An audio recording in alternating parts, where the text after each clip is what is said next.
Amigos de la Mesa Central, gracias por estar otra vez aquí en la redacción del periódico Zócalo.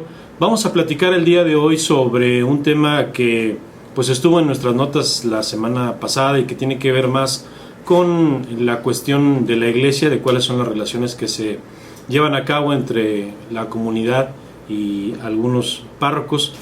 Supimos del caso del padre Adolfo Huerta.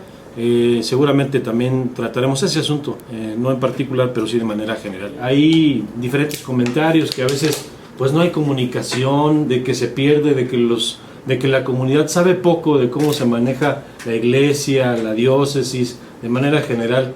¿Qué nos puede comentar usted acerca de eso? Yo viví un poco la iglesia antes del Concilio Vaticano II.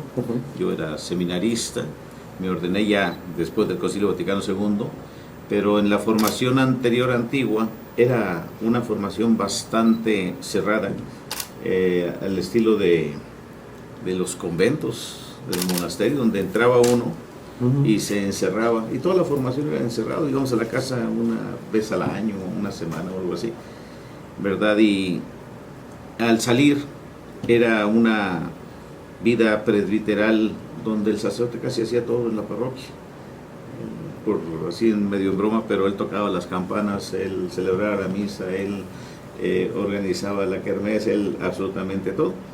Ya con el Concilio Vaticano II viene un cambio en esta manera de vivir nuestra fe, y en la que se le da mucha importancia al papel del laico, del seglar en la vida de la iglesia.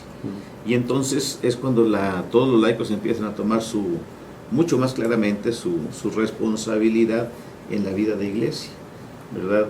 Y ya nosotros tenemos un qué hacer, el laicado tiene otro qué hacer distinto y complementario al mismo tiempo, ¿verdad?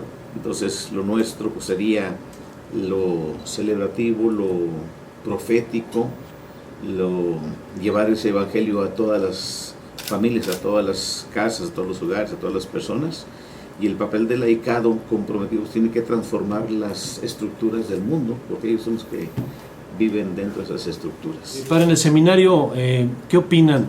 ¿Qué formación se les da? ¿Se les da la libertad de poder acercarse a la comunidad de cualquier modo? ¿O cómo se enseña a que los diferentes párrocos puedan acercarse a la comunidad? ¿Es válido todo lo que hemos estado enterándonos? Osmex nos da unas líneas directrices de formación que ya cada quien va acoplando a la realidad de su diócesis, como es el caso de nosotros. Y desde luego que existe la libertad, pero siempre y cuando en la formación se sigan esas directrices. Nosotros, sobre todo con las últimas noticias que ha habido y que han causado mucho revuelo en la sociedad, hemos hecho mucho hincapié en los alumnos en que, bueno, pues nosotros les pedimos un método, un modelo de formación, ¿verdad? Un perfil formativo que se va aplicando de acuerdo a nuestro plan diocesano de pastoral y de acuerdo a lo que nos pide la Organización de Seminarios de México, pero que a final de cuentas no debemos de perder de vista tampoco ese contacto con las personas, ¿no? Tenemos que seguir la línea que la Iglesia nos marca, es decir, qué es lo que nos pide la Iglesia en el momento de la predicación. Hace un momento decía el padre, bueno, a nosotros nos toca la cuestión profética. Sí, es una cuestión profética que desde luego tenemos que estar actualizando, pero que existen muchos métodos para actualizar y que no necesariamente a través del escándalo, a través del causar la inquietud, a través del causar la duda en ciertas personas. Pero es esas formas diferentes, digamos, de difundir la palabra de Dios. Cada quien proclama la palabra, el evangelio, transmite el mensaje de salvación según muchas cuestiones, según la formación primero. Depende también de qué clase de gente, qué tipo de gente es. No es lo mismo Saltillo que Monclova, ¿verdad? Edades, etcétera. Tenemos que tomar en cuenta muchísimas cosas. Pero una cosa muy clara es, yo no tengo que hacerme borracho para predicarle a los borrachos. No tengo que hacerme cirquero para predicarle a los cirqueros. Yo tengo mi papel de evangelizador, de transmisor de la buena nueva de salvación desde mi papel de sacerdote, ¿verdad? Yo tengo que estar bien consciente, hay unos terminajos teológicos, de que yo actúo en la persona de Cristo. Eso significa la consagración sacerdotal, y por tanto tengo que ser muy cuidadoso de ese ser sacerdote. Y por tanto, desde el punto de vista de nuestra iglesia al estilo de Jesús. Sí sencillo, sí metido en el pueblo, sí acercándonos a los más necesitados, a los más pobres, etcétera, pero como Cristo lo hacía. Trae botargas y disfraza a las personas. Digamos que son formas. ¿Se vale eso? Tengo misa con niños, sí, pero lo que yo hago con misa con niños, este es mi punto muy particular de ver la misa especial para los chiquitines, que hay que hacerles llegar la palabra de Dios. En la misa con ellos lo que hacemos es representar el Evangelio. O sea, el Evangelio del domingo se escenifica con personajes bíblicos, por supuesto. Las botargas yo creo que están muy fuera de esto. O sea, no se trata de hacer una fiesta, de hacer un cirquito ahí para atraer la atención, no. Hay que hacerle accesible a los niños la palabra de Dios, ¿verdad? Pero yo pienso que son más distractores que medios que ayuden al niño a entrar en la comunión con Dios. La Iglesia desde el Concilio Vaticano II nos habla de una inculturación, de ahí el cambio, ¿verdad?, de la misa en latín a la misa en las lenguas vernáculas. Y esa inculturación implica el llevar la fe, llevar el Evangelio a la realidad de cada una de las personas. Eso es lo que la Iglesia desde el magisterio pide, ¿verdad? Y sin duda alguna, algo que como Iglesia hemos tenido es que hemos malinterpretado esa inculturación.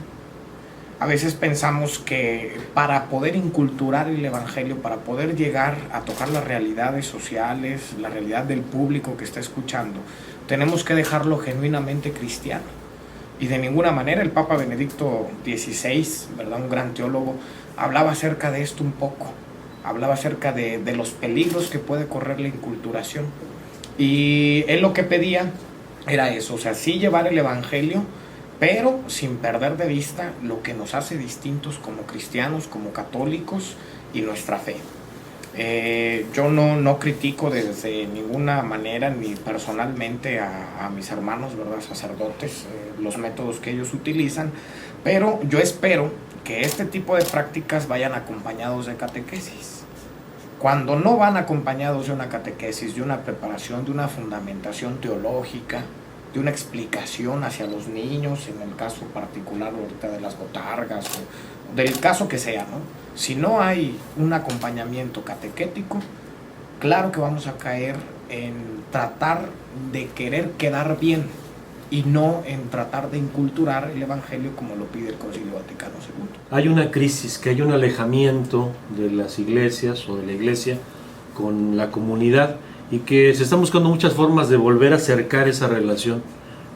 Quizá en esa búsqueda se están presentando este tipo de cosas. Estamos en un tiempo de renacimiento de la fe. Vivimos un mundo paganizado en un porcentaje bastante alto. Y yo creo que no hay mejor manera de atraer a la gente que presentando la persona de Jesús. Y hay mucha hambre ahorita en la gente de Dios. Hay mucha hambre. Y yo creo que todas estas expresiones pues son intentos, ¿verdad? Y respetables todos los intentos. Pero yo pienso que si ponemos al centro a Jesús y presentamos la persona de Jesús y les hacemos que cada quien se encuentre con Él, esa es la solución a la crisis de fe y a la crisis de valores que estamos viviendo. El ámbito del sacerdote es despertar la conciencia, pero no involucrarse dentro de las situaciones o de cuestiones partidistas o políticas. Eso lo tenemos prohibido, para empezar, por la Ley Civil de México y también por el Código de Derecho Canónico. No podemos nosotros tomar partido porque entonces le estaríamos restando a la Iglesia algo fundamental, ¿verdad?, que es el despertar la conciencia. La Iglesia tiene que estar siempre al pendiente del bien común y luchar por el bien común. Eso es algo fundamental dentro del ministerio de todo sacerdote. Y dentro de sus prédicas yo tenía un gran maestro que nos decía que por una parte debemos de tener la Sagrada Escritura y en la otra mano debemos de tener el periódico. Es decir, para tratar de iluminar lo que acontece acá con el periódico desde la luz de la Sagrada Escritura. Sin duda alguna, se han visto pues sacerdotes involucrados en cuestiones partidistas o cuestiones sociales, ¿verdad?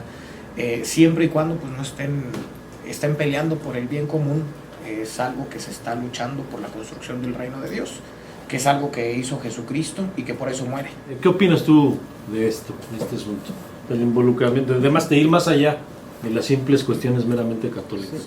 Lo nuestro es proclamar la palabra, nuestro es llevar a nuestro laicado a instaurar el reino de Dios en el territorio donde nos haya tocado, por supuesto el mundo, pero cada quien tiene un territorio determinado, un ambiente de justicia, de amor, de paz, de misericordia, de perdón, etc. Eso es el reino de Dios, sí.